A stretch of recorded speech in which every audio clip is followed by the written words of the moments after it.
આપણે ત્યાં એમ આપણને એમ કીધું કે તમે બર્થ સર્ટિફિકેટ લાવી આવો, એટલે 2.5 મહિનાનું ઇન્જેક્શન આવે છે, 1.5 મહિને મારવાનું રહેશે. તો અત્યારે આ લોકો એમ કે છે કે આપણે 3-4 મહિના લાગી જશે, તો 2 મહિના પછી પાછું બીજું આવે, એટલે 4 મહિનાના 2 ઇન્જેક્શન ભેગા મારવાના રહેશે છોકરીને. તો આ લોકો કે આપણે તંત્ર આપણે શું કરવાનું? આપણું બાળક અત્યારે થઈ ગયું છે બરાબર, તો એને દાખલો તો સર્ટિફિકેટમાં ના પાડી દે છે. એમ કે છે કે સર્ટિફિકેટ વગર BCG ઇન્જેક્શન મારશે, એમાં આપણે શું કરવાનું રહેશે? તમને અધિકારીને કઈ રજૂઆત કરી તમે?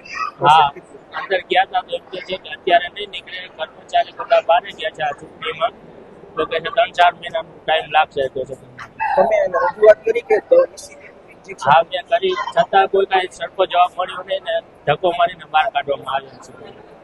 તંત્ર પાસે શું માંગો?